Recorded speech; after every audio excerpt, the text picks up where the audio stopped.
ये जो हमारा लेक्चर है ये है लिक्विड इंटरफेस। इसके ऊपर कि जब हम बात करते हैं कि जब लिक्विड अपना कोई इंटरफेस बना रहा हो, हम लोग इंटरफेसेस को तो डिस्कस कर चुके हैं। हम ये बात डिस्कस कर चुके हैं कि इंटरफेस किस तरह के होते हैं। जब दो मुख्तलिफ फेजेस मिल रहे होते हैं तो इंटरफेस बन रहा होता है। जिस पॉइंट पर वो मिल रहे होते हैं वहां पर इंटरफेस जनरेट हो रहा होता है।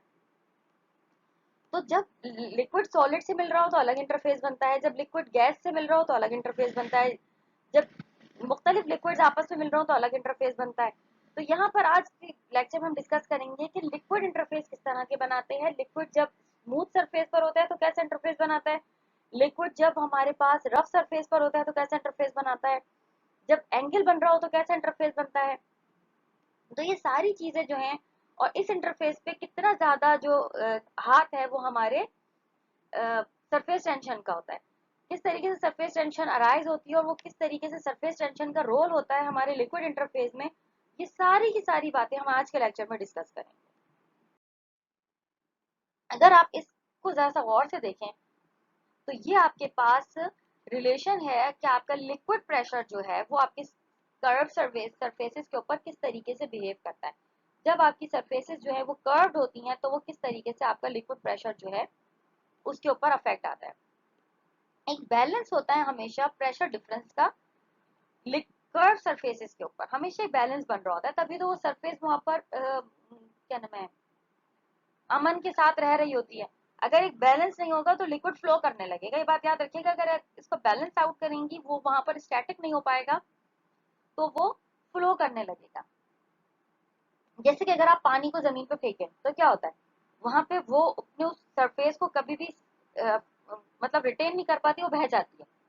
लेकिन अगर आप मरकरी को जमीन पे फेंक दें तो क्या होगा, वो अपने सरफेस टेंशन को इस तरीके से मैनेज करेगा कि वो एक ड्रॉपलेट की सूरत में आपको नजर आ रहा होगा, मुख्तलिफ ड्रॉप्स की सूरत में वो आपको पड़ा हुआ नजर आ रहा होगा। तो हमेशा ये बात याद रखिएगा कि एक बैलेंस होती है प्रेशर डिफरेंस का किसी भी कर्व लिक्विड सरफेसेस के दरमियान। ठीक है, हमारे पास अगर हम इसकी इक्वेशन को अभी इसमें हम शायद छुप गई है, जो प्रेशर पी डैश से हम इसको रिप्रेजेंट कर रहे हैं वो हमेशा बड़ा होना चाहिए पी नॉट के मुकाबले। अगर पी डैश जो है वो ज्यादा है पी नॉट के मुकाबले में, तभी आपका जो लिक्विड का जो सरफेस होगी ना वो अपने आप को रिटेन कर पाएगी, वो उस प्रेशर को फील करके वो अपने आप को सस्टेन कर पाएगी। वो किसी भी प्लेट के ऊपर जो भी गैस लिक्विड इंटरफेस बन रहा होगा उसके ऊपर रिटेन कर पाएगी। आपका जो पी होता है ना, पी डैश जो पी नॉट जो होता है वो पी डैश के बराबर हो सकता है। P naught is equal to, अगर आप पी डैश की बात करें तो आप ये समझ सकती हैं कि इसमें आपके पास जो भी कर्व गैस की लिक्विड कर्व होगा गैस बिटवीन लिक्विड इंटरफेस का, यानी कि आपने जो लिक्विड किसी सरफेस के ऊपर डाला है। देखें, मैं ये कह रही हूँ कि अगर आप अभी हम ऐसे सपोज कर लेते हैं कि पी नॉट जो है वो पी डैश के बराबर है, मगर उससे पहले हमें ये समझना होगा कि पी नॉट क्या है और पी डैश क्या है। ठीक है, पहले आप ये समझें कि आपने एक लिक्विड लिया और आपने उसको एक स्मूथ सरफेस के ऊपर फेंक दिया। जब आपने एक लिक्विड को एक स्मूथ सरफेस के ऊपर फेंका तो आपके पास इस वक्त दो फेजेस हैं।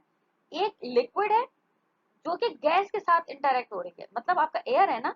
तो हम इस वक्त जो चीज डिस्कस कर रहे हैं वो गैस लिक्विड इंटरफेस को डिस्कस कर रहे हैं। हम वो इंटरफेस डिस्कस नहीं कर रहे जो सरफेस का आपके लिक्विड के साथ बना है, हम उसको डिस्कस नहीं कर रहे। इस वक्त हम डिस्कस कर रहे हैं गैस लिक्विड इंटरफेस को, कि जब आपने लिक्विड को किसी स्मूथ सरफेस पे डाला तो उसने अपने गैस के साथ जो कर्व, मतलब वो जो लिक्विड कर्व की सूरत में आके सरफेस के ऊपर गिरा है वो गैस लिक्विड इंटरफेस पर किस तरीके से आ रहा है। ठीक है, अब अगर आप इस फिगर को जरा सा गौर से देखें तो आप देख सकती हैं कि आपके पास जो आपकी कॉन्वेक्स सरफेस बन रही है, अगर आप इस डायग्राम को जरा सा गौर से देखें तो इसमें जो आपके पास कॉन्वेक्स सरफेस बन रही है, कॉन्वेक्स जो कि ए है, ये वाली जो कॉन्वेक्स सरफेस बन रही है अगर आप इसको देखें तो इसके पास तीन एंगल्स हैं। ये ए बी और सी के ऊपर काम कर रहा है, ए बी और सी, ए बी और सी। ठीक है, यहाँ पर आपके पास तीन एंगल्स बन रहे हैं ए बी और सी। जबकि आपको मालूम है कि जो आपका सरफेस टेंशन है वो एक टेंजेंटल डायरेक्शन में है। आपकी सरफेस टेंशन स्मूथ नहीं है, आपकी सरफेस टेंशन यहाँ पर पैरेलल नहीं आ रही है, आपकी सरफेस टेंशन यहाँ पर टेंजेंटल आ रही है, यानी कि वो एक डायरेक्शन बना रही है, वो टेंजेंटल डायरेक्शन में आ रही है, यानी कि वो एक एंगल बना रही है अपनी सरफेस के साथ। जो आपके पास यहाँ पर force of a surface tension है, वो आपके पास यहाँ पर मैं आपको अगर दिखा सकूं, ये आपके पास डिफरेंट पॉइंट्स के ऊपर आपको यहाँ पर इसकी सरफेस टेंशन नजर आएगी। यहाँ पर डिफरेंट पॉइंट्स के ऊपर ये सरफेस टेंशन को अपने इंटीरियर ऑफ अ लिक्विड की तरफ लेकर जा रहा है। सही है, यहाँ पर ये डिफरेंट सरफेस टेंशन बना रहा है। ऐसा रिजल्ट आपके पास क्या हो रहा है कि जो प्रेशर पी डैश है वो आपके पास बढ़ रहा है पी नॉट के मुकाबले में। पी डैश क्या है, वो जो आपके पास अंदर की तरफ से उसको पुल मिल रहा है, अंदर की तरफ से जो इस कॉन्वेक्स सरफेस को जो अंदर की तरफ से पुल मिल रहा है वो ज्यादा है ऊपर की तरफ से हवा के प्रेशर के मुकाबले। आप इसको हवा का प्रेशर समझते हैं, ऊपर से जो ये हवा का प्रेशर है या ऊपर से जो गैस है उसके मुकाबले में ये जो अंदर से इसको इनवर्ट पुल मिल रहा है वो प्रेशर ज्यादा है। क्योंकि ये पी डैश ज्यादा है पी नॉट के मुकाबले में, इसीलिए आपको ये कॉन्वेक्स कंडीशन बनती हुई नजर आ रही है। पी डैश क्या है, अंदर की तरफ से खींचने वाला इनवर्ट पुल, और पी नॉट क्या है, ऊपर का सरफेस जो कि गैस का प्रेशर है। आप इसको गैस प्रेशर समझ लें, ऊपर से जो ये गैस प्रेशर दे रही है लिक्विड को अंदर की तरफ धकेल रहे, मतलब लिक्विड को, वो कम है एज कंपेयर टू लिक्विड का अंदर से खींचने की सलाहियत। क्योंकि इसको इनवर्ट पुल ज्यादा मिल रहा है आउटवर्ड पुल के मुकाबले में, इसलिए यहाँ पर ये कॉन्वेक्स कंडीशन बना रही है। यहाँ पी डैश जो है वो ज्यादा है पी नॉट के मुकाबले में। आपने लिक्विड लिया और आपने उसको सरफेस पर, अब आप ऑब्जर्व कर रही हैं कि लिक्विड डिफरेंट सरफेस पर किस तरीके से बिहेव करता है। लिक्विड का प्रेशर जो है वो अपनी सरफेस कर्वेचर के हिसाब से किस तरीके से बिहेव करता है। ये बात तो आपको मालूम है कि हमेशा एक बैलेंस होता है प्रेशर डिफरेंस का। जब आप किसी भी कर्व लिक्विड सरफेसेस के ऊपर बात कर रही होती है तभी तो वो एक कर्व बना रहे हैं ना, एक बैलेंस में है तभी वो एक कर्व बना पा रहा है। अगर वो बैलेंस आउट हो जाएगा तो वो फिर वो स्प्रेड हो जाएगा। स्प्रेड मैंने जब आप लोगों को पढ़ाया था तब मैंने आप लोगों को ये बात बताई थी कि स्प्रेड की कंडीशन फर्क होती है। अगर वो एक बैलेंस आउट करेगा लिक्विड तो वो स्प्रेड पर आ जाएगा, लेकिन अगर वो एक खास प्रेशर का बैलेंस बनाने में कामयाब होगा तभी वो अपना कोई भी कर्व लिक्विड सरफेस को मेंटेन कर पाएगा। अगर आप ग्लास के अंदर वाटर की भी बात करें तो जब आप उसको देखती हैं तो क्या होता है, वो एक बैलेंस बन रहा होता है ना, कि नीचे से वो उसको खींच रहा है, ऊपर से वो प्रेशर का फर्क है जिसकी वजह से एक बैलेंस क्रिएट हो रहा होता है। अगर वो ग्लास का आप वॉल तोड़ दें तो डेफिनेटली वो बैलेंस, वो प्रेशर का बैलेंस आउट हो जाएगा। और वो तो मैंने आपको ये बताया था कि जब भी आपके पास एक बैलेंस बनता है प्रेशर का तभी आपका कोई भी लिक्विड अपनी किसी भी शेप को मेंटेन करने में कामयाब होता है। वो अपना अगर कर्व लिक्विड सरफेस बना रहा है तो डेफिनेटली एक प्रेशर का बैलेंस्ड है। अगर आप ग्लास की एग्जांपल बार बार इसलिए दे रही हूँ क्योंकि ये आपके डेली रूटीन की चीज है। अगर आप एक ग्लास में पानी लिया हुआ है और आप उसको देखें तो आपको एक सरफेस बनती हुई नजर जो आती है, तो वो एक एयर प्रेशर और एक इनवर्ट पुल के प्रेशर के बैलेंस की वजह से बन रही होती है। अगर आप उसी ग्लास का कंटेनर तोड़ दें तो क्या होगा, अब वो प्रेशर मेंटेन नहीं कर पाएगा। वो प्रेशर मेंटेन ना करने की वजह से अपनी प्रॉपर हालत को खो देगा और वो स्प्रेड की तरफ चला जाएगा। तो ये बात याद रखिएगा कि अगर लिक्विड अपना प्रेशर मेंटेन ना कर पाए तो वो स्प्रेड की कंडीशन पे जाता है। वो कंडीशंस भी हम इंशाल्लाह डिस्कस कर लेंगे। अभी हम इसको जरा सा और ध्यान से देख लेते हैं। मैंने आपको ये बताया कि अगर आप लेट सपोज आप ये कर लें कि जो आपका pressure of a gas phase है वो पी नॉट है, आपने ये सोच लिया है कि आपने उसको पी नॉट का नाम दिया, आप इसको कोई भी नाम दे सकती थी, हमने इसको पी नॉट का नाम दे दिया। और जो pressure of a liquid phase है, जो लिक्विड उसको खींच रहा है, जिस लिक्विड की वजह से वो एक कर्व सरफेस या एक टेंजेंटल बना रहा है, वो पी डैश है। और आप उसको एक सरफेस के ऊपर ऑब्जर्व कर रही हैं जिसको आप गैस लिक्विड इंटरफेस का नाम दे रही हैं, क्योंकि आप इस वक्त लिक्विड सॉलिड की तो बात नहीं कर रही, आप लिक्विड टू गैस इंटरफेस की बात कर रही हैं। तो जो भी आपका कर्व सरफेस बन रहा है या जो भी आपका शेप बन रही है वो आप गैस लिक्विड इंटरफेस के ऊपर काम कर रही हैं। अब आप ऐसा सोच लें, हम एक ऐसे केस की बात करते हैं जहां पर जो आपका कर्व गैस लिक्विड इंटरफेस है, जो कि मैंने आपको इस तस्वीर में दिखाया हुआ है, ये आपके पास जो सरफेस बना रहा है वो ए बी और सी, इन तीन के दरमियान या इन तीन की वजह से एक सरफेस बन रही है। जो आपकी सरफेस टेंशन है वो आपके पास पैरेलल नहीं है बल्कि टेंजेंटल डायरेक्शन में है, यानी कि वो किसी एंगुलर मोशन पर है, किसी एंगल को अचीव कर रही है, किसी एंगल के ऊपर आ रही है।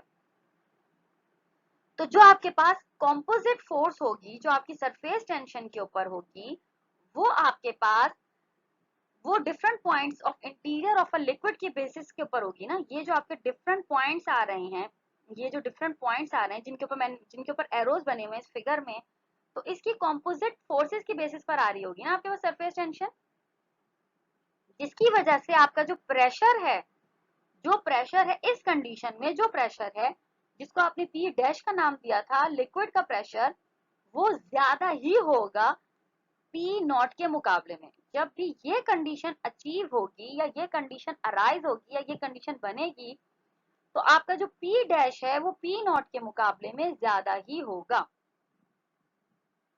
और अगर आप इसके ऊपर इस डेल्टा पी के ऊपर थोड़ी सी डिस्कशन करना चाहें या आप इस डेल्टा पी को थोड़ा सा ऑब्जर्व करना चाहें, तो आपको पता चलेगा कि जो डेल्टा पी है वो एक्स्ट्रा स्ट्रेस है, और ये जो एक्स्ट्रा स्ट्रेस है जो कि इसको नीचे की तरफ से मिल रहा है ये पॉजिटिव में है। अगर ये पॉजिटिव नहीं होता तो एक्स्ट्रा स्ट्रेस तो मतलब उल्टे तरफ जा रहा होता ना। ये जो एक्स्ट्रा स्ट्रेस है जो इसको नीचे की तरफ से पुल की तरफ से मिल रहा है ये पॉजिटिव में है। अच्छा, अगर आप इसी में आप कॉन्केव की कंडीशन को देखें, तो हमने इसमें क्या किया है, ए बी और सी, जिसमें हमारे पास कॉन्वेक्स में ए बी सी था, उस इसी ए बी सी को हमने ए डैश बी डैश और सी डैश के नाम से रिप्रेजेंट कर दिया है, जस्ट टू डिफरेंशिएट। और हमने कोई काम नहीं किया, सिर्फ डिफरेंशिएट करने की कोशिश किया। तो यहाँ पर जो फोर्स है सरफेस टेंशन की, जो कि इसके डिफरेंट पॉइंट्स पर आ रही है, जो डिफरेंट पॉइंट्स पर कॉन्केव के कंडीशन, कॉन्वेक्स की कंडीशन में आपने देखी थी, वो आपकी गैस की फोर्स के मुकाबले में अगर हम इसको ऑब्जर्व करें, तो ये जो प्रेशर ऑफ अ गैस है ना, जिसको आपने पी डैश डैश के नाम से रिप्रेजेंट कर रही है, जो ये जो प्रेशर नीचे की तरफ से जो इसको प्रेशर फील हो रहा है, वो आपके पास कम होता है as compare to P naught, जो आप ऊपर से जो प्रेशर एक्सर्ट हो रहा है, जो एयर का प्रेशर है, जो हवा का प्रेशर है या जो गैस का प्रेशर है, वो कम होता है as compare to P dash dash, जो कि आपको लिक्विड का प्रेशर नीचे से मिल रहा है। और जैसे कि अभी मैंने आपको एक बात कही थी कि अगर आपके पास डेल्टा पी जो कि एक्सेस स्ट्रेस है वो ज्यादा था, तभी तो मॉलिक्यूल नीचे खिंच रहे थे। और मैंने तभी आपको ये बात भी कही थी कि अगर ये डेल्टा पी एक्स्ट्रा ना होता, तब भी मैंने आपको ये कहा था कि जब ये डेल्टा पी एक्स्ट्रा ना होता, यानी कि ये डेल्टा पी कम होता, तो ये नेगेटिव डेल्टा पी होता। नेगेटिव डेल्टा पी का मतलब है कि अब ये एक्सेस स्ट्रेस नीचे से इसे नहीं मिल रहा, ये डेल्टा पी जो है ये नेगेटिव है, यहाँ से इसको एक्स्ट्रा स्ट्रेस नहीं मिल पा रहा, यहाँ से एक्स्ट्रा प्रेशर नहीं मिल पा रहा, एज अ रिजल्ट ऊपर का प्रेशर नीचे के प्रेशर से ज्यादा है। तो तब ये अपनी कॉन्केव की कंडीशन को अराइज करता है या अचीव करता है।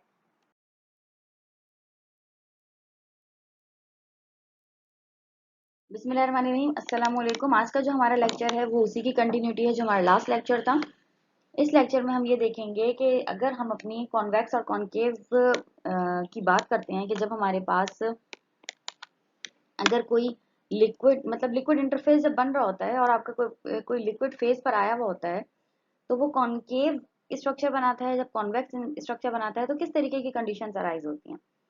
तो हमारे पास अगर हम इसके बेसिक कॉन्सेप्ट के हिसाब से देखें, तो ये पूरी ड्राइव करके अगर हम इसके इक्वेशन, फाइनल इक्वेशन देखें, तो वो होती है delta P is equal to 2 rho upon R. इस केस में अगर आपके पास आर जो है वो बड़ा हो जीरो से, और डेल्टा पी जो कि चेंज इन प्रेशर है, मतलब डिफरेंस ऑफ प्रेशर है इंटरनल और एक्सटर्नल का, वो आपका बड़ा हो जीरो से, तो ऐसी कंडीशन में आपका जो प्रेशर होता है जो कि आपके लिक्विड के अंदर होता है वो ज्यादा होता है as compare to the pressure outside the liquid. तो आपके पास कॉन्वेक्स कंडीशन अराइज होती है। लेकिन अगर आपके पास स्प्रेडिंग हुई हुई है और लिक्विड जो प्रॉपर्ली स्प्रेड आउट है, तो ये वो कंडीशन होती है जब आपका आर जो है वो इन्फिनिटी को टच कर रहा होता है, डेल्टा पी जो है वो जीरो के बराबर होता है। तो इस कंडीशन में आपकी जो प्रेशर होता है वो आउटर साइड और इनसाइड दोनों का बराबर होता है। तो हमारे पास ऐसे में स्प्रेडिंग की कंडीशन आती है, तब हमारे पास फ्लैट सरफेस बन रही होती है, जब आपके पास आर जो है वो इन्फिनिटी को टच कर रहा हो और डेल्टा पी जो है वो जीरो के बराबर हो, यानी कि प्रेशर जो है वो जीरो हो। तो ऐसी कंडीशन में इनसाइड और आउटसाइड जो प्रेशर है वो इक्वल टू जीरो इक्वल हो जाता है, वो बराबर हो जाते हैं एक दूसरे के, और ऐसी कंडीशन में आपके पास फ्लैट सरफेस अराइज हो रही होती है। लेकिन अगर आपके पास आर जो है वो लेस देन जीरो है और डेल्टा पी जो है वो लेस देन जीरो है, तो ये वो कंडीशन होती है कि जब आपके पास प्रेशर जो होता है वो अंदर का प्रेशर जो होता है वो कम होता है as compare to outside pressure. जब आपके पास आउटसाइड प्रेशर ज्यादा हो, इनसाइड प्रेशर कम हो, तो आपके पास कॉनकेव की कंडीशन बनती है या कॉनकेव की कंडीशन अराइज होती है। इस कंडीशन में अगर आप जरा सा और गौर करें, तो जब आपके पास बबल सोप होती है ना, इनकी सोप बबल, मतलब जब आप हाथों को धो रहे हो और उसमें बबलिंग हो रही हो, या अगर आप पानी में ही जो जैसे आप बबलिंग कर रहे होते हैं, तो जो बबल बनते हैं ना, इनके अंदर आपके पास दो तरीके की सरफेसेस होती हैं। एक तो आपके पास इनर सरफेस होती है जो कि बबल के अंदर की एक सरफेस होती है, और एक आपके पास आउटर सरफेस बन रही होती है जो कि बबल से बाहर होती है। तो इस कंडीशन में ये जो इक्वेशन मैंने इधर आप लोगों को शो किया है, delta P is equal to two rho upon R के, वो आपके पास ट्वाइस हो जाती है, और ये हो जाती है delta P is equal to four rho upon R. तो ये ट्वाइस ऑफ दिस इक्वेशन हो जाती है। अच्छा, अगर आपके पास कोई भी कर्व सरफेस है जिसके आपके पास जो भी रेडियाई है, अब अगर आपके पास डबल सरफेसेस बनने होंगे तो आपके पास रेडियाई कर्वेचर्स भी जो है वो R1 और R2 के हिसाब से हो जाएगा। तो आपके पास ये 1/R1 प्लस 1/R2, ये आपके पास ट्वाइस, ये आपके पास दो ये इक्वेशन जो बनती है, ये आपके पास यंग लैपलेस इक्वेशन कहलाती है। ये आपके पास किसी भी स्फेरिकल सरफेस के ऊपर जब आपके पास R1 जो है वो इक्वल हो जाए R2 के, तो आपके पास ये इक्वेशन अराइज होती है जो कि यहाँ पर स्क्रीन पर आप लोगों को नजर आ रही है। ये इक्वेशन आपको बताती है कि आपके पास जो भी कुछ फिनोमेनाज अंदर की तरफ हो रहे हैं आपके सरफेसेस के अंदर, जैसे कि अगर आप ऐसे समझ लें कि आपके पास कोई पानी की लेयर है जो कि दो ग्लास सरफेसेस के दरमियान है। अगर आपके पास कोई लिक्विड लेयर है जो कि दो ग्लास सरफेसेस के दरमियान है, तो ऐसी कंडीशन में ग्लास सरफेस के दरमियान जब कोई लिक्विड की सरफेस होती है, तो आप खुद भी अगर ऑब्जर्व करें, आप लोग के ऑब्जर्वेशन हो, तो ऐसी कंडीशन में ग्लास को एक दूसरे से अलग करना काफी मुश्किल हो जाता है।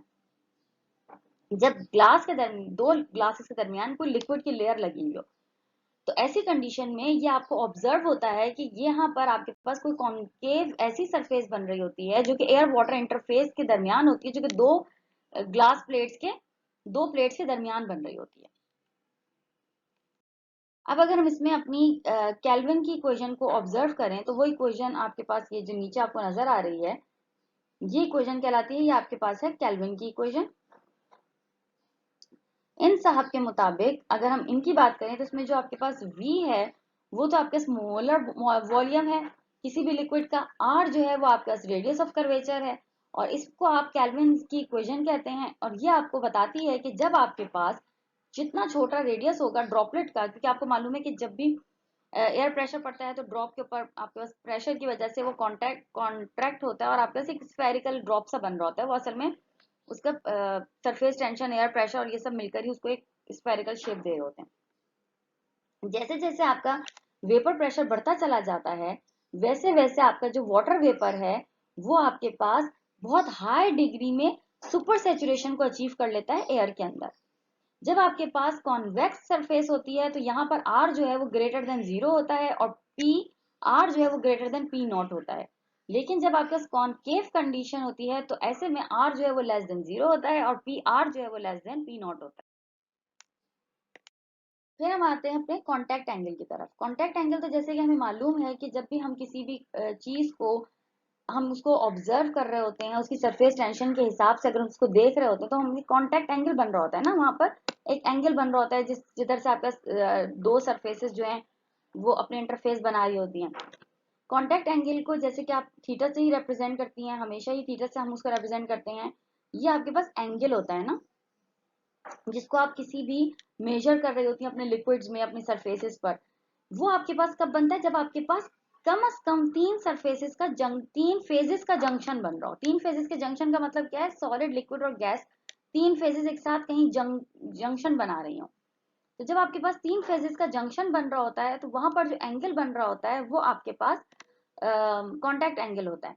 जब आप लेट सपोज आप सॉलिड, लिक्विड और गैस जंक्शन की बात करें, तो ऐसे में क्या होता है कि जो आपका सरफेस टेंशन होती है वो आपके पास दो फेज, सरफेस टेंशन तो हमेशा एक प्रॉपर्टी है ना, जो कि आपके पास इंटरफेसेस के दरमियान आपको बता रही होती है, वो सरफेस टेंशन ही की वजह से आपका इंटरफेस जो है वो मुख्तलिफ तरीके से बिहेव कर रहा होता है।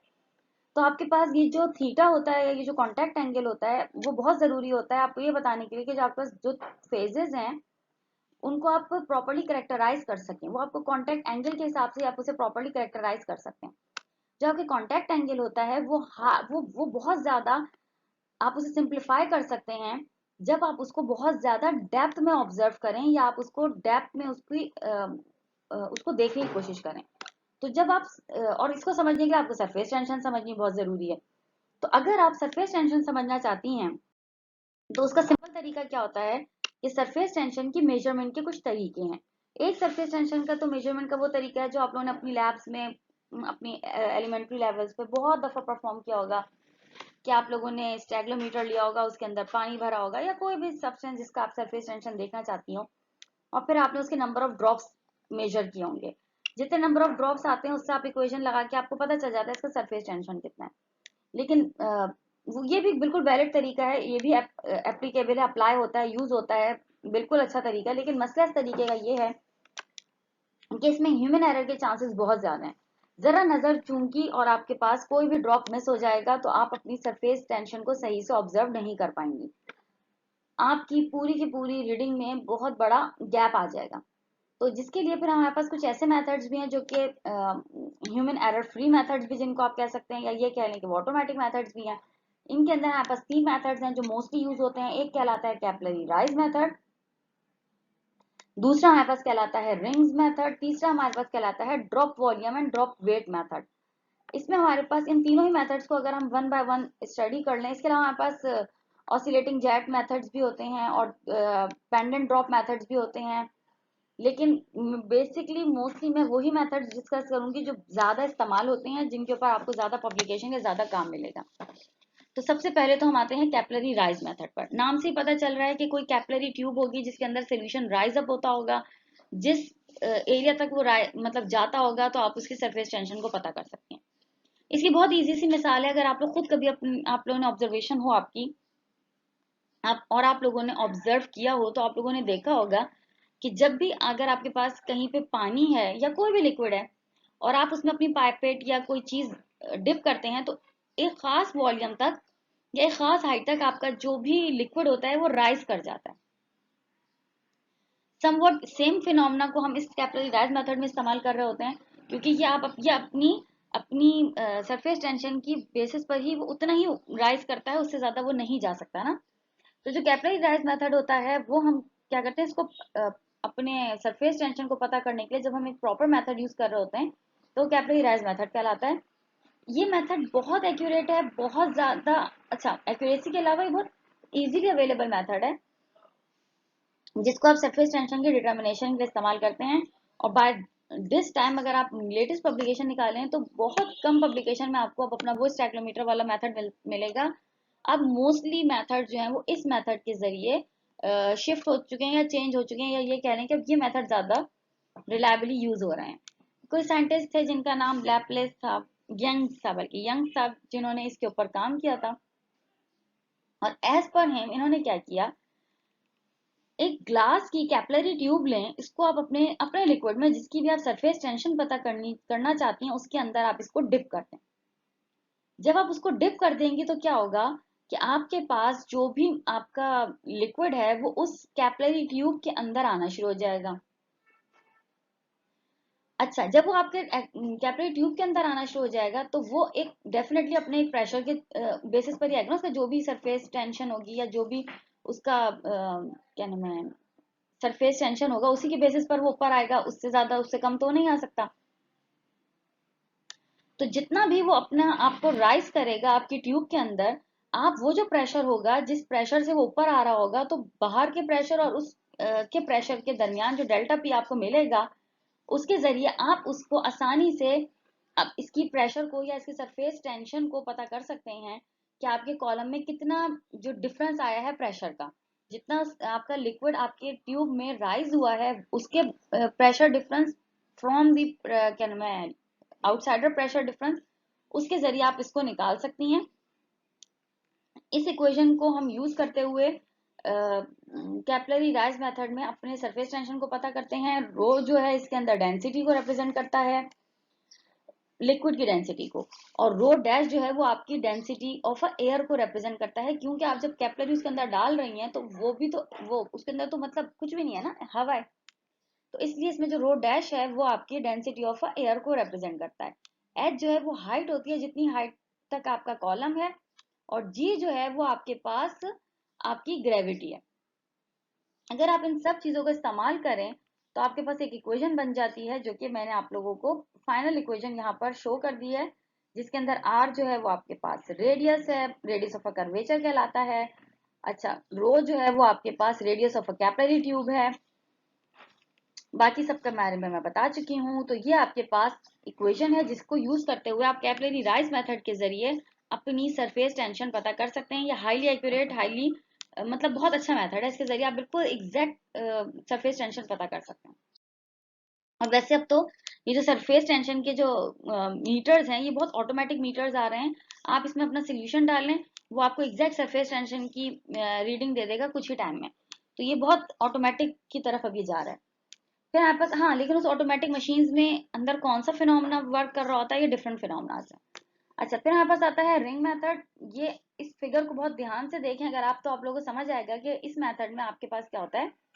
एक फोर्स रिक्वायर्ड होता है, ये वो फोर्स है जो कि आपके पास, जो इस रिंग को इस लिक्विड से डिटैच होने में या अलग होने में जितनी फोर्स आपको रिक्वायर्ड होती है, कि वो जो आपके पास रिंग को इस सरफेस से या इस इंटरफेस से अलग करने के लिए जितनी आपको फोर्स रिक्वायर्ड होगी, आपके पास ये एक बैलेंस से कनेक्टेड होगा, और इसके जरिए आप इसकी टॉर्जन को या इसकी जितनी भी वो आ रही होगी, चेंज आ रहा होगा, प्रेशर का चेंज या फोर्स आ रही होगी, वो आप पता कर सकते हैं। ये जो डिटैचमेंट होती है, ये जो जिस फोर्स के जरिए आप इसको डिटैच करते हैं वो रिलेट कर रही होती है आपकी सरफेस या इंटरफेस की टेंशन के ऊपर। जितने ज्यादा सरफेस और इंटरफेस का टेंशन होगा उतनी ज्यादा फोर्स आपको रिक्वायर्ड होगी। इसकी बहुत अच्छी सी मिसाल है, आप लोगों ने घरों में भी करके देखा होगा कि कभी कभी ऐसा होता है एयर प्रेशर बन जाता है और आप किसी चीज को किसी दूसरे सरफेस पे रखते हैं तो वो इतना ज्यादा ब्लॉक सा हो जाता है एयर प्रेशर की वजह से कि जब आप उसको खींचते हैं तो बहुत ज्यादा फोर्स से आपको खींचना पड़ता है। तो असल में उसकी वो सरफेस टेंशन, या वो आप ये कह सकते हैं कि वो उसका एयर प्रेशर होता है बेसिकली। लेकिन जब आप इसको किसी लिक्विड के सरफेस टेंशन को पता करने के लिए आप इस रिंग को उसके अंदर रखती हैं तो वो आपके इंटरफेस या उस सरफेस का सरफेस जितनी ज्यादा वो उसको स्ट्रेंथ से आपको खींचना पड़ेगा उस बेसिस पर आप उसकी सरफेस टेंशन को पता कर सकती हैं। इसका भी बहुत सिंपल सा फॉर्मूला है, मैंने दिया नहीं है लेकिन बहुत सिंपल सा फॉर्मूला है। उस फॉर्मूले के जरिए मतलब बहुत ही आसान है, rho is equal to I guess beta था, B beta F over 4 pi R. हाँ, इस फॉर्मूले में आपके पास आर अगेन रेडियस ही है, जैसे पिछले में आपके पास रेडियस था। बीटा जो है वो आपके पास, हाँ, इसमें जो मगर आपको कोई करेक्शन फैक्टर यूज करना पड़ता है, वो कैलकुलेट करना होता है। तो ये आपको वो फुल फोर्स बता देता है जिसके जरिए आप अपनी सरफेस टेंशन पता कर सकती हैं कि एग्जैक्टली आपकी जितनी फुल फोर्स लगी होगी उस बेसिस पर आपकी सरफेस टेंशन आराम से डिटरमिन हो जाती है। अच्छा, इसमें आपके पास जो कांटेक्ट एंगल्स होते हैं, इसके अंदर आपके पास ये जो रिंग्स होती है ना, जिस रिंग को आप रख के आप उसको फोर्स से आप पता कर रहे होते हैं कि आपकी सरफेस टेंशन कितनी है, ये प्लेटिनियम की रिंग्स होती हैं। और ये जो है, इनकी एक बात बहुत इंपॉर्टेंट है, क्योंकि आप अपने लिक्विड में इसको इमर्स ही कर रहे होते हैं तो इसकी क्लीनिंग बहुत इंपॉर्टेंट होती है। आप इसको बार बार एक के बाद दूसरे लिक्विड में अगर रख रहे हैं तो डेफिनेटली कंटेमिनेशन के प्रॉपर चांसेस होते हैं। तो इसकी जो क्लीनिंग है वो बहुत इंपॉर्टेंट होती है, और मोस्टली इसकी क्लीनिंग जो की जाती है वो बहुत स्ट्रॉन्ग एसिड से, और बहुत या फिर आप क्या करते हैं कि आप बाकायदा इसको जलाकर भी इसकी क्लीनिंग करते हैं। जलाने से मुराद ये कि जैसे आप किसी हाई हीट पर आपने स्टरलाइजेशन करते हुए लोगों को सुना होगा, और खास तौर पे जो छोटे छोटे बेकार बेकार से डॉक्टर्स होते हैं, मतलब जिनको कोई काम वाम नहीं आता, मोस्टली वो तो स्टरलाइजेशन के तौर पे क्या करते हैं, चीज को अच्छे से गर्म कर देते हैं, उनको लगता है चीज स्टरलाइज हो गई है। लेकिन बहुत सारे ऐसे बैक्टीरियाज और जर्म्स होते हैं जो इतनी हाई टेम्परेचर पर नहीं मरते। तो ये लोग भी जब आप लोग इस क्या बता रही थी, हाँ, प्लेटिनियम की रिंग्स को इस्तेमाल कर रहे होते हैं तो आप इसको भी हाई फ्लेम के जरिए इसको भी क्लीन कर सकते हैं। रिंग के लिए एक बात और बहुत जरूरी है कि जब आप इसको अपनी किसी भी सरफेस पे रखें तो सरफेस मस्ट बी फ्लैट। अगर वो फ्लैट नहीं होगी तो चूंकि वहां पर एक वो अपना प्रेशर ही नहीं बना पाएगी, तो वो उसकी सरफेस टेंशन को, वो डिटैचेबल प्रॉपर्टी को फॉर्म मतलब ऑब्जर्व ही नहीं कर पाएगी। तो इसके लिए आप जो भी अपनी रिंग को जब भी प्लेस करेंगे तो उसको प्रॉपरली फ्लैट सरफेस पर ही प्लेस करना होगा। जितना आपके पास हाँ, ये इसके कुछ इंपॉर्टेंट पॉइंट्स है। बस इसके अंदर ऐसी ये चीजें करना लाजमी होती हैं कि अगर आप इसकी एग्जैक्ट मेजरमेंट करना चाहते हैं तो आपके पास इसकी कुछ एहतियाती तदाबीर कह लें, या ये कह लें कि जिसके जरिए आप ये काम कर सकते हैं, वो होता है। इसके अंदर दो फिनोमेना बहुत हाईली वर्क कर रहे होते हैं। एक होता है कोहेसिव फोर्सेस, दूसरा होता है एडेसिव फोर्सेस। कोहेशन और एडिशन हमें मालूम ही है, और अगर आप लोग जब ये लेक्चर देखें और आप लोगों को लगे कि आप लोगों को नहीं पता, तो फिर हम इसको अपने वैसे भी आगे के लेक्चर्स में इस तरह की बातें आएंगी तो फिर हम उसमें इसको डिटेल में डिस्कस कर लेंगे। ये हमारे पास रिंग मेथड था, दूसरा हमारे पास कैपिलरी राइज मेथड था। ये दो वो मेथड्स हैं जो बहुत ज्यादा इस्तेमाल होने वाले मेथड हैं, इसलिए हम इन्हीं को डिस्कस कर रहे हैं। फिर हमारे पास आता है spreading of a liquid on an other liquid. जब आप एक लिक्विड को दूसरे लिक्विड के ऊपर स्प्रेड कर रहे हो तो फिर क्या होता है। इसकी बहुत इजी एग्जांपल क्या है कि जब आप किसी भी ऑयल को किसी भी वाटर के ऊपर स्प्रेड कर रहे हो, तो ऐसी कंडीशन में जब आप अपना लिक्विड जो है, यानी कि लिक्विड ऑयल लिक्विड अब अपने वाटर के ऊपर स्प्रेड कर रहे हैं, क्योंकि इमिसिबल सॉल्वेंट्स हैं, इमिसिबल लिक्विड्स हैं, तो ये आप इसको स्प्रेड कर सकते हैं। लेकिन अगर मिसिबल लिक्विड्स हों तो तब स्प्रेडिंग नहीं हो सकती। और उसका बेसिक सा रीजन ये है कि वो इंटरफेस ही नहीं बनाता। इंटरफेस ना बनाने की वजह से वो तो अंदर ही मिक्स हो जाता है। तो हमेशा बात याद रखिएगा, लिक्विड लिक्विड इंटरफेस सिर्फ तब बनता है जब दो लिक्विड्स इमिसिबल हो। जब आप अपने ऑयल को किसी भी लिक्विड के ऊपर स्प्रेड करते हैं तो तीन काम, मतलब वो तीन तरीके से बिहेव कर सकते हैं। पहला ये कि वो अपना एक लेंस बना ले, यानी कि आप जिस तरीके से उस ड्रॉप को फेंकें वो उस ड्रॉप की सूरत में ही वहां पड़ा रहे, एक लेंस बना रहा हो, यानी कि या वो कॉनकेव या वो कॉन्वेक्स की सूरत में उसके ऊपर पड़ा रह जाए। एक कंडीशन तो ये है। दूसरी कंडीशन ये है कि वो स्प्रेड हो जाए एक पूरी फिल्म की तरह, जैसे कि आप ब्रेड पर जैम लगा रही हो तो उसको स्प्रेड कर देती है ना। दूसरी कंडीशन ये है कि आप जो अपना ऑयल का लिक्विड, ऑयल को जब आप अपने लिक्विड के ऊपर इमर्स करें तो वो उसके ऊपर प्रॉपर्ली स्प्रेड आउट हो जाए। दूसरी कंडीशन इसकी ये होती है कि वो स्प्रेडिंग हो जाती है। इसके अंदर आपके पास जब स्प्रेडिंग होती है तो वो आपके पास, आपने बहुत दफा ऑब्जर्व भी किया होगा कि जब इस तरीके के दो लिक्विड्स मिल रहे होते हैं तो वहां पर कुछ कलरिंग सा इफेक्ट भी आ रहा होता है। तो वो इस तरीके से अपने इंटरफेस पर कलर भी शो कर रही होती है, क्योंकि लाइट रिफ्लेक्ट हो रही होती है वहां से। और आपको पता है इस तरह की सरफेसेस पर जब लाइट रिफ्लेक्ट होती है तो वो हल्का सा कोई कलर सा शो कर रही होती है। अगर अच्छा, जब तक वो अपने इंटरफेस पे कलर शो कर रही होती है, जब तक वो प्रॉपरली उसके ऊपर एक ऐसी थिक फिल्म नहीं बना लेती कि प्रॉपरली उसके ऊपर स्प्रेड होकर प्रॉपर डिस्ट्रीब्यूट हो जाए सरफेस के ऊपर। अच्छा, सरफेस के ऊपर जिस तरह वो डिस्ट्रीब्यूट होती है उसको आप ड्यूप्लिक्स फिल्म कहते हैं। जब ये इसके ऊपर प्रॉपरली इस तरह करके स्प्रेड आउट हो जाती है ना, तो तब ये ड्यूप्लिक्स फिल्म कहलाती है।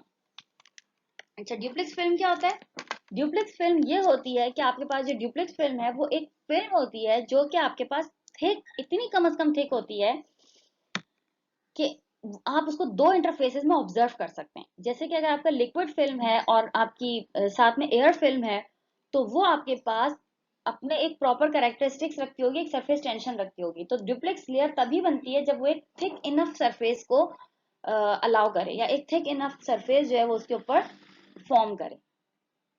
जो आपका, या तो फिर तीसरी कंडीशन क्या होती है कि स्प्रेडिंग ऐसे हो कि वो आपके पास मोनोमोलिक्यूलर लेयर बना ले, और आपके पास जितना भी ऑयल है वो आपके पास इक्विलिब्रियम पर आ जाए, और ये आपके पास प्रॉपरली एक थिन सी एक लेयर सी बना ले इक्विलिब्रियम कंडीशन के ऊपर आकर। तो आपके पास कोई भी, जब आप एक लिक्विड को दूसरी लिक्विड के ऊपर डालते हैं या स्प्रेड करते हैं तो इसकी ये तीन कंडीशंस आपको ऑब्जर्व हो सकती हैं। अगर आपके पास जो एरिया है जो कि ऑक्यूपाई हो रहा है आपके ऑयल के ड्रॉप की वजह से, जो कि आप उसके ऊपर डाल रही हैं, या जो आप ऑयल का ड्रॉप उसके ऊपर फेंक रही हैं, उसकी वजह से जो एरिया ऑक्यूपाई हो रहा है आपके पास, वो एरिया बढ़ता चला जाएगा ना अगर स्प्रेडिंग की तरफ जा रहा है। और अगर स्प्रेडिंग की तरफ नहीं जा रहा तो फिर वो एरिया आपका, अगर वो कोई लेंस बना रहा है तो वो एरिया स्मॉल ही रहेगा। तो जिस तरीके से वो अपना एरिया चेंज करेगा, वो एरिया चेंज डिपेंड करता है आपकी सरफेस फ्री एनर्जी के ऊपर। सरफेस फ्री एनर्जी को हम बहुत डिटेल में अपने लास्ट लेक्चर में डिस्कस कर चुके हैं। अगर आप लोगों को याद ना हो या आप में से किसी ने लेक्चर ही ना सुना हो तो फिर आप वो लेक्चर देख लीजिएगा। तो ये आपकी सरफेस फ्री एनर्जी के ऊपर डिपेंड कर रहा होता है कि उसने कितना अपने एरिया जो है वो कवर करना है, वो कितनी ज्यादा आपको उसके ऊपर स्प्रेडिंग को अलाउ करेगा। अच्छा, ये बात याद रखिएगा कि अगर आपके पास जो भी स्प्रेडिंग हो रही है, अगर आपके पास अगर उसको इस तरह लिखा जाए कि let suppose oil over liquid, oil over water है, तो अगर मैं कहूं कि स्प्रेड ऑयल ओवर वाटर, ओ ओवर मतलब ऑयल का ओ, वाटर का डब्ल्यू, वो बड़ा है जीरो से। अगर spreading of oil over water greater than zero है, तो इसका मतलब है कि जो ए है, यानी कि आपके पास जो ऑयल है, वो स्प्रेड होगा स्पॉन्टेनियसली, यानी कि आपको उसको कुछ करना नहीं पड़ेगा, वो स्पॉन्टेनियसली ही स्प्रेड हो जाएगा। लेकिन अगर आपके पास स्प्रेडिंग जो है वो लेस देन जीरो आ रही है, तो इसका मतलब है कि जो भी आपने एक लिक्विड दूसरे लिक्विड के ऊपर डाला है, वो अब आसानी से स्प्रेड नहीं होगा, वो स्पॉन्टेनियसली स्प्रेड नहीं हो सकता। अगर आप इस फिगर को जरा गौर से देखें, तो हमारे पास ये बहुत इजी कंडीशन है कि जो आपका लिक्विड है, वो आपके पास अगर उसकी सरफेस टेंशन लो है, तो आपके पास ये बहुत इजी होता है लो सरफेस टेंशन लिक्विड के लिए कि वो आप इजीली स्प्रेड हो जाए किसी हायर सरफेस टेंशन के लिक्विड के ऊपर। तो लो सरफेस टेंशन का जो लिक्विड है, वो हाई सरफेस टेंशन के लिक्विड के ऊपर आसानी से स्प्रेड हो सकता है। अगर इस फिगर को आप लोग गौर से देखें, तो इसके अंदर आपके पास स्प्रेडिंग हो रही है एक लिक्विड की दूसरे लिक्विड के ऊपर। पहली कंडीशन जो है, उसके अंदर आपके पास एक लेंस फॉर्मेशन हो रही है, जैसे कि अभी मैंने आपको बताया था कि वो प्रॉपर स्प्रेड नहीं होता है, एक लेंस सा बना रहा होता है। यहाँ पर वो लेंस फॉर्मेशन हो रही है। जबकि जो फिगर बी आपको नजर आ रही है, उस कंडीशन में आप देख सकती हैं कि उसके अंदर मोनोमोलिकुलर फिल्म बन रही है, यानी कि वो जो भी आपके पास लिक्विड है, वो उसके ऊपर पूरी फिल्म की तरह अपने आप को स्प्रेड आउट कर रहा है। अच्छा, अगेन ये बात याद रखिएगा, इसके अंदर इन्होंने इस फिल्म को जिस तरीके से स्प्रेड आउट किया है, ये एक ये एक पर्टिकुलर कंडीशन है जो कि हमारा second phase of this course के अंदर आएगी। ये आपके पास बेसिकली अगर आप इसको गौर से देखें, तो आपको नजर आएगा ये मोनोलेयर्स हैं, ये मोनोमर्स हैं, ये मोनोमर्स हैं जो कि स्प्रेड आउट हो रहे हैं आपकी किसी लिक्विड की सरफेस के ऊपर। ये मोनोमर्स हैं। अगर आप इसको गौर से देखें, तो इंशाल्लाह हम अपनी सरफेस का जो अगला पोर्शन आएगा, जिसका सरफेक्टेंट जिसको हम कहते हैं, उसमें आप इसको बहुत आसानी से ऑब्जर्व करेंगे कि किस तरीके से आप इसको देख सकती हैं कि ये अपने आप को एयर से लिक्विड के दरमियान एक फेज के अंदर अपने आप को डिस्ट्रीब्यूट कर रहा है। ये जो डिस्ट्रीब्यूशन है बिल्कुल भी मतलब मोस्ट कॉम क्या कहूँ, बिल्कुल भी मतलब वो टेक्निकल डिस्ट्रीब्यूशन है, आई मस्ट से दिस।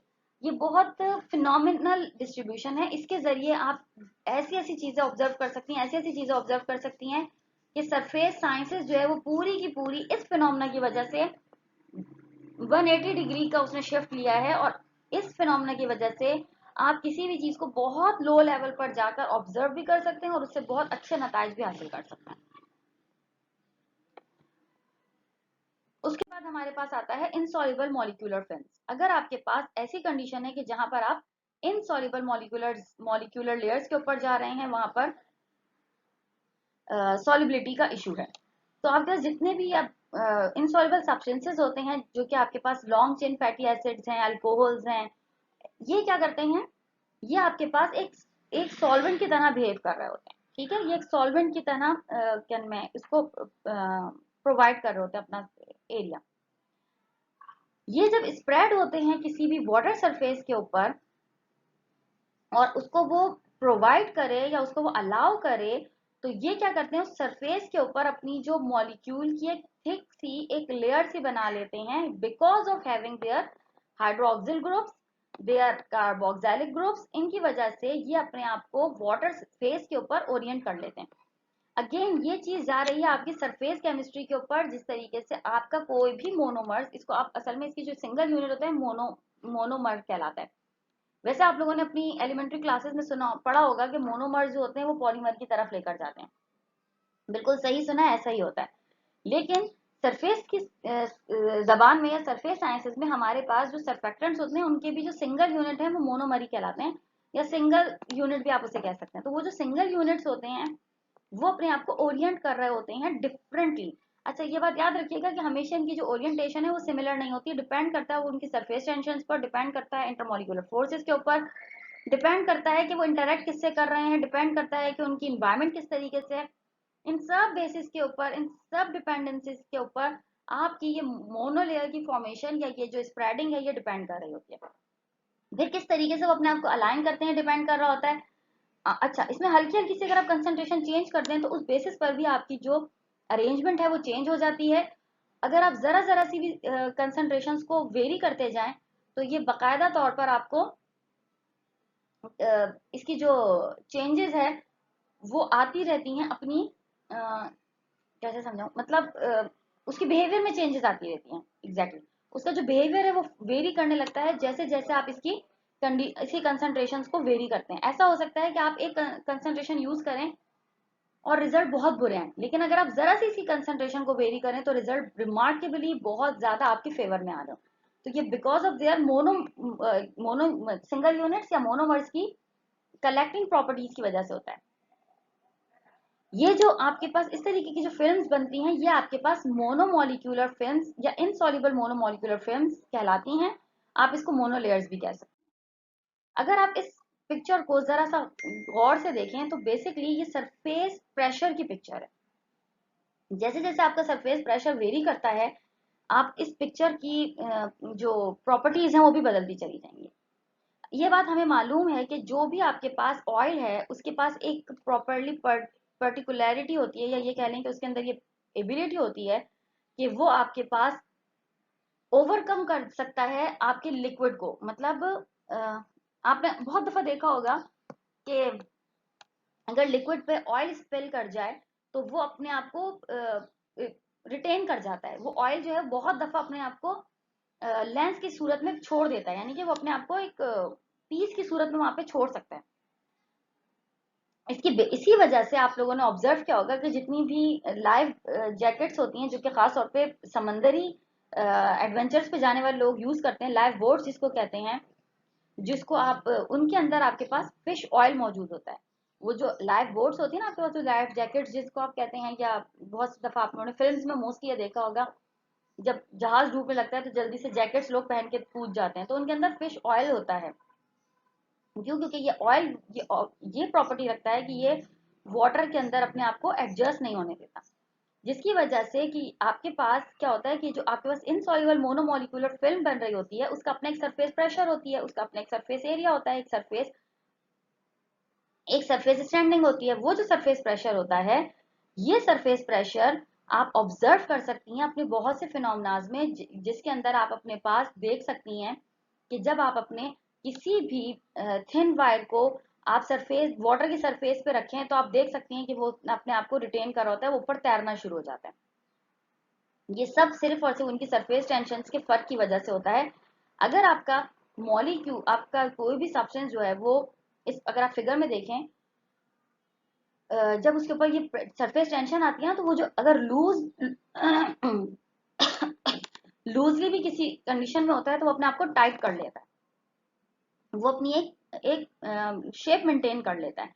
ये जो अपने आप को टाइटनेस दे रहा होता है या ये जो ये शेप मेंटेन कर रहा होता है, वो जो फौरन ही अपने आप को ये टाइट कर लेता है, it's just because of its surface tension. तो ऐसे में क्या होता है कि ये जो आपके पास आपकी ये जो भी आपकी सब्सटेंस होता है ये अपने आप को एक सरफेस टेंशन की वजह से अपने आप को टाइट कर लेता है। अगर आप हाँ इतना काफी है, आई गेस समझ आ जाना चाहिए इतने से। अच्छा, फिर हम चलते हैं आगे। मोनोमोलिकुलर फिल्म्स की जो है ना वो बहुत सारी स्टेट्स होती हैं। आप इसकी आपके पास गैशियस फिल्म्स भी होती हैं, इसकी आपके पास डिफरेंट फिल्म्स मौजूद होती हैं। तो ये तो इसकी बारे में जरा सा मैं वन लाइनर या दो जो तीन लाइनें मैंने इसमें लिखी हैं हम उसको थोड़ा सा डिस्कस कर लेते हैं।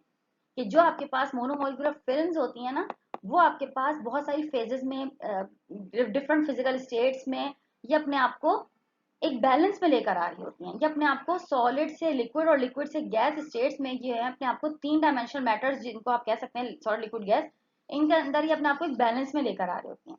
ये जो ये सरफेसेस होती हैं इनको आप क्लासिफाई कर सकते हैं इनकी because of their adhesive forces, जिनके ऊपर एडहेशन की जिनकी प्रॉपर्टी होती है उसकी बेसिस पर किसी भी फिल्म के या किसी भी मॉलिक्यूल के ऊपर जिस तरीके से अपने आप को एडहेयर करते हैं, उन बेसिस पर आप इसको आसानी से ऑब्जर्व कर सकती हैं, उस बेसिस पर आप इसे क्लासिफाई कर सकती हैं। इनके अंदर जो हाइड्रोकार्बन चेन्स होती हैं एंड ग्रुप्स मौजूद होते हैं, इनको आप इनकी सीक्वेंसेस के हिसाब से, इन सब बेसिस के हिसाब से आप इसको डिफरेंशिएट कर सकती हैं, क्लासिफाई कर सकती हैं। हम देख लेते हैं हम इसको कैसे क्लासिफाई करते हैं। इस पिक्चर में आप इसको बहुत आसानी से क्लासिफाई होता हुआ देख सकती हैं।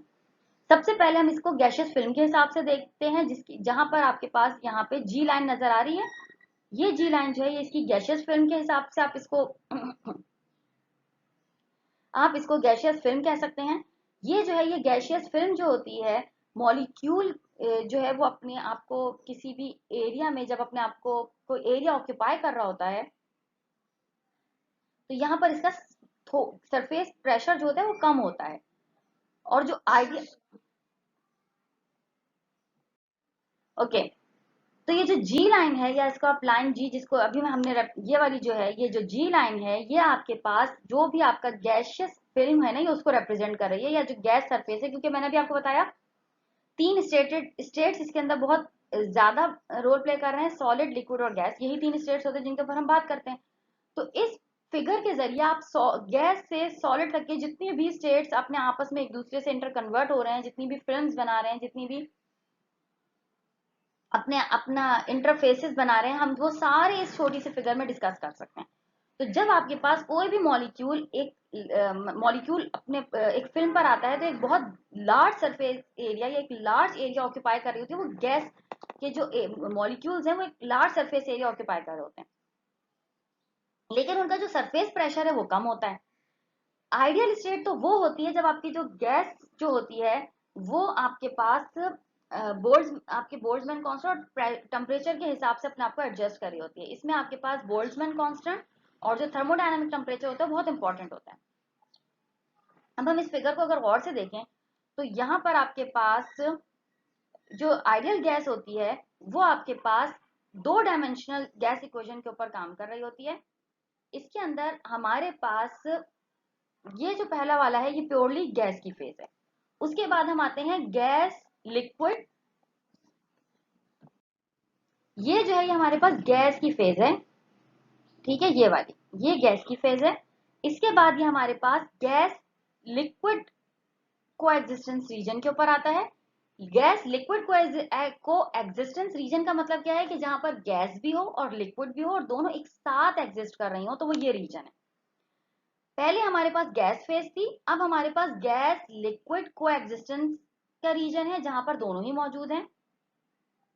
जब हमारे पास गैशियस फिल्म जो है वो आपके पास ग्रेजुअली कंप्रेस हो रही हो, यानी कि आहिस्ता आहिस्ता करके आपकी गैस जो है वो कंप्रेस हो रही हो और उस एरिया को आपकी लिक्विड मॉलिक्यूल्स जो है वो ऑक्यूपाई कर रहे हो, तो ऐसी कंडीशन में लिक्विड इंट्रोड्यूस होने लगता है, गैस का जो फेज है वो कम होना शुरू हो जाता है।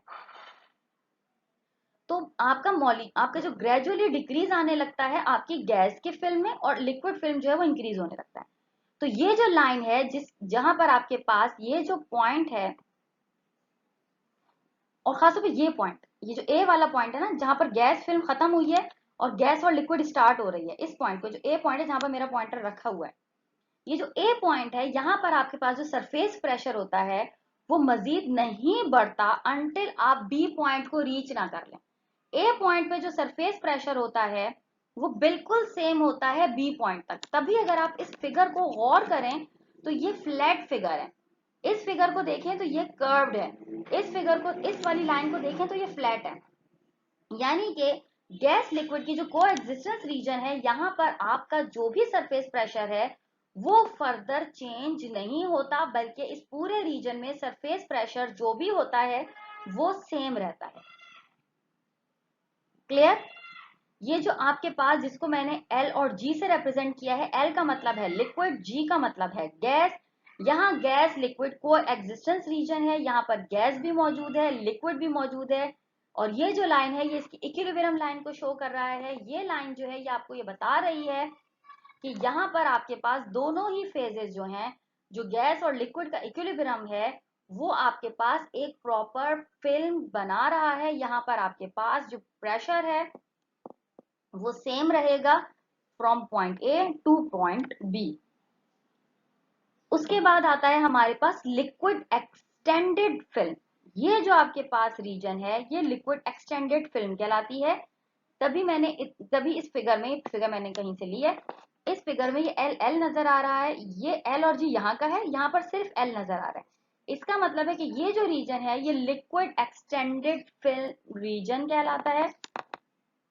इसमें क्या होता है, अब कॉन्स्टेंटली आपका जो लिक्विड फिल्म है वो अपने आप को जो गैस खत्म होती जा रही है, गैस अपने आप को कंप्रेस करती जा रही है, और लिक्विड जो है वो अपने आप को इनहेंस कर रहा है, या लिक्विड अपने आप को बढ़ाता चला जा रहा है। ये गैस फेज जो है वो आपके पास कंडेंस हो रही है, लिक्विड जो है वो अपने आप को एक्सपेंड कर रहा है, एक्सटेंड कर रहा है, बढ़ा रहा है, जिसकी वजह से हम इसको एल से रिप्रेजेंट कर रहे हैं। ये लाइन जो है ये एल से रिप्रेजेंट की जाती है। और यहाँ पर जो बी से सी तक के दरमियान का डिस्टेंस है, ये बी से इस सी के दरमियान तक का जो डिस्टेंस है, ये आपके पास लिक्विड एक्सटेंडेड फिल्म कहलाती है। और ये आपके पास इसके अंदर बहुत दफा आपके पास कंडेंस्ड स्टेट्स मिल रही होती हैं आपको, और इसके अंदर एक्सपेंशन कोफिशिएंट जो है इसका वो बहुत ज्यादा होता है, क्योंकि इसमें गैस अपने आप को एक्सपेंड कर रही होती है, तो इसके अंदर एक्सपेंशन कोफिशिएंट जो है वो इसका हाई होता है, और ये आपके पास लिक्विड एक्सटेंडेड फिल्म कहलाती है। उसके बाद हमारे पास आती है ट्रांजिशन स्टेट फिल्म। ये जो है ये ट्रांजिशन स्टेट फिल्म है। ट्रांजिशन स्टेट फिल्म क्या होती है, ये आपके पास जब आप इसको ज्यादा कंप्रेस करें ना, कंप्रेशन बढ़ जाए, तो जो लिक्विड एक्सटेंडेड फिल्म होती है वो अपने एक बहुत शार्प सा एक चेंज शो कर रही होती है, जो कि आपको इस फिगर में शार्प सा चेंज नजर भी आ रहा होगा। ये जो आपके पास शार्प सा चेंज आता है ना, यहाँ पर ये अपने आप को एक इंटरमीडिएट ट्रांजिशन स्टेट में ले आती है। यहाँ पर ये जो लिक्विड है अपने आप को एक इंटरमीडिएट ट्रांजिशन स्टेट में ले आता है, इसीलिए इसको आई से रिप्रेजेंट करते हैं, क्योंकि ये इंटरमीडिएट ट्रांजिशन स्टेट है, इसीलिए इसे हम आई से रिप्रेजेंट करेंगे। यहाँ पर आपके पास जो लिक्विड एक्सपेंडेड था ना, जो एक्सपेंडेड फिल्म का लिक्विड था, यहाँ आकर वो लिक्विड कंडेंस होना शुरू हो गया है। वो जो लिक्विड स्टेट थी वो कंडेंस स्टेट में कन्वर्ट होना शुरू हो गई है, इसीलिए हम इसे ट्रांजिशन स्टेट भी कह रहे हैं, क्योंकि देखा जाए तो लिक्विड अब कन्वर्ट हो रहा है कंडेंस होके। हमें मालूम है जब लिक्विड कंडेंस होता है तो क्या बनाता है, तो यहाँ पर लिक्विड कंडेंस हो रहा है, इसीलिए हम इसे ट्रांजिशन स्टेट कह रहे हैं। और ये जो है आपके पास यहाँ जो फिल्म होती है, या ये जो रीजन है, ये आपके पास इसका जो एक्सपेंशन कोफिशिएंट है वो बहुत ज्यादा होता है, ठीक है। यहां से ये अपने आप को लिक्विड कंडेंस फिल्म की तरफ लेकर जाता है। इस पॉइंट पर क्या होता है, आपके पास जितना भी इनसॉल्युबल मोनोमोलिक्यूलर लेयर्स होती हैं वो आपके पास कंप्रेस होना शुरू हो जाती हैं, और वहां पर ये कंप्रेस होके बहुत कम रह जाती हैं, क्योंकि बहुत छोटी हो जाती हैं, बहुत ज्यादा कंप्रेस हो जाती हैं। अब चूंकि बहुत ज्यादा कंप्रेस हो चुकी हैं, तो यहाँ पर आपके पास लिक्विड जो है वो कंडेंस्ड स्टेट में कन्वर्ट होना शुरू हो जाता है। और यहाँ पर ये कंडेंस्ड स्टेट में कन्वर्ट होते हुए ये आपने पहले ये होना शुरू होता, ट्रांजिशन स्टेट थी, यहाँ ये कन्वर्ट हो रहा है, ऑलमोस्ट हो चुका है, तो यहाँ पर ये इसकी कंडेंस स्टेट स्टार्ट हो चुकी है, इसलिए हम इसे L2 के नाम से रिप्रेजेंट कर रहे हैं। इस D से E तक के दरमियान का डिस्टेंस जो है ये L2 कहलाता है। और ये रीजन वो होता है जहां पर आपके पास लीनियरिटी मिल रही होती है, और इसमें आपके पास जो एक्सपेंशन कोफिशिएंट है बहुत वो छोटा होता है, और ये आपके पास कंडेंस स्टेट है, बस सिंपल। ये कंडेंस स्टेट जो है ये आपके पास अब आपको लेकर जा रही है सॉलिड फिल्म की तरफ। ये कंडेंस्ड स्टेट आपको अब सॉलिड कंडेंस्ड फिल्म की तरफ लेकर जा रही है, जिसको एस से रिप्रेजेंट किया है। यहाँ पर जब आप इसको फर्दर कंप्रेस करती हैं, ये बात हमें मालूम है, जब लिक्विड को गैस को कंप्रेस करें तो मॉलिक्यूल नजदीक आते हैं, इस तरह जब लिक्विड को कंडेंस करें तो मॉलिक्यूल नजदीक आते हैं। गैस को आप लिक्विड की तरफ लेकर जाते हैं, लिक्विड को आप सॉलिड की तरफ लेकर जाते हैं। तो यहाँ पर जब कंप्रेशन होगी, यहाँ पर जब मॉलिक्यूल आपस में एक दूसरे को कंप्रेशन होगी, यहाँ पर कंडेंसेशन होगी, तो यहाँ पर लिक्विड कंडेंस्ड फिल्म जो है वो आप अपने आप को स्क्वीज कर देगी, बिल्कुल मतलब जैसे अपने आप को श्रिंक कर लेगी, और यहाँ पर सॉलिड कंडेंस्ड फिल्म जो है वो बनना शुरू हो जाएगी, यानी कि ये सॉलिड की तरफ हमें लेकर जाएगी। और यहाँ पर आपको एक प्योर, यहाँ पर भी आपको आइसोथर्मल लाइन मिल रही है, एक स्ट्रेट लाइन यहाँ पर भी आपको ऑब्जर्व हो रही है, जहां पर मेरा पॉइंटर रखा हुआ है। तो यहाँ पर आपके पास अब ये जो है अपने आप को लिक्विड से सॉलिड की तरफ लेकर जा चुकी है। तो इस छोटी सी फिगर को अगर आप लोग गौर से देखें तो आप लोग ये ऑब्जर्व कर सकते हैं कि किस तरीके से आपने 3 फेजेस को चेंज होते हुए देखा कि किस तरीके से एक फेज से हमारा जो भी सिस्टम था वो दूसरे फेज में और दूसरे फेज से तीसरे फेज में अपने आप को कन्वर्ट किया। तो यहाँ पर अराउंड 6 स्टेजेस में आपकी कोई भी फिल्म जो है वो गैस से सॉलिड की तरफ आपको एक ट्रांजिशन ऑब्जर्व हो सकती है इन 6 स्टेजेस को अगर आप पास कर लें तो। उसके बाद हमारे पास आती है सरफेस फिल्म की कुछ एप्लीकेशंस। वैसे तो सरफेस फिल्म की बहुत सी एप्लीकेशंस हैं, बहुत ही ज्यादा एप्लीकेशंस हैं, कुछ हम डिस्कस कर लेते हैं। सबसे ज्यादा तो ये हमें हेल्प आउट करता है कि जब आप मॉलिक्यूलर वेट किसी पॉलीमर का पता करने की कोशिश करें। ये बात याद रखिएगा, पॉलीमर्स की इंफॉर्मेशन हासिल करना एक बहुत मुश्किल काम है और उसका रीजन ये है कि वो हजारों बल्कि कभी कभी तो लाखों में उसका मॉलिक्यूलर वेट होता है। और रीजन ये होता है कि पॉलीमर क्या होता है, मोनोमर्स जब मिलते हैं तो पॉलीमर बनाता है। ये बहुत लंबी लंबी चेन्स होती हैं और इतनी लंबी लंबी चेन्स होने की वजह से इनका मॉलिक्यूलर वेट बहुत ज्यादा भी होता है। तो इनकी इंफॉर्मेशन हासिल करने के लिए हम सरफेस फिल्म का सहारा ले सकते हैं और बहुत हद तक हम इसके जरिए काम भी करते हैं। अगर आपके पास कोई भी जो पॉलीमर है वो आपके पास क्या में आप अगर उसकी इंफॉर्मेशन हासिल करना चाहें तो आप सरफेस फिल्म मेथड के जरिए हासिल कर सकते हैं। उसके बाद आपके पास वाटर कंजर्वेशन जो है उसके ऊपर आप जब काम कर रहे हो तो तब भी आप अपनी सरफेस फिल्म्स का इस्तेमाल कर सकते हैं। हम इसमें ये देख सकते हैं कि आपके पास सालाना जो में किसी भी मुल्क में, जैसे जब आप लोग ये पता करते हैं कि अच्छा हमारा इस साल इतना पानी का लॉस हुआ है या आपके पास इतने पानी के जखायर मौजूद हैं, ये जो पानी के जखायर हैं आपके कितने मीटर तक फैले हुए हैं, ये पानी अगर आप स्टोर करना चाहें तो आप कितने एरिया में स्टोर कर सकते हैं, इतना पानी इतने गैलन पानी आप कितने सरफेस एरिया के साथ इस्तेमाल कर सकते हैं। ये सारी इंफॉर्मेशन जो है ये आपको सरफेस फिल्म इंफॉर्मेशन हासिल करने के बाद ही मिलती है। और बहुत इंपॉर्टेंट बात अगर मैं आपको बताऊं, ये मुझे पिछले स्लाइड में बोलनी चाहिए थी लेकिन खैर मुझे अब याद आई है कि ये जो सरफेस टेंशन होती है ना आपकी, ये इतनी इंपॉर्टेंट है, इतनी इंपॉर्टेंट है।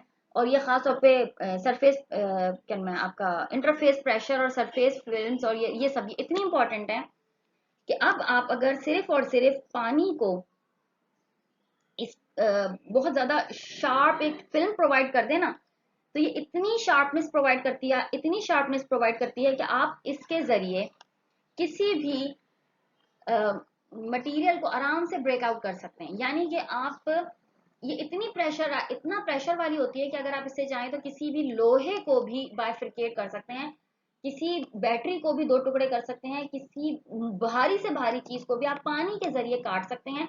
और ये सब सिर्फ और सिर्फ इसलिए पॉसिबल है, इसलिए मतलब हो सकता है क्योंकि आपका जो पानी है उसका जो सरफेस प्रेशर है या वो जो आप इसकी जो सरफेस टेंशन है ये इतनी ज्यादा स्ट्रांग हो सकती है।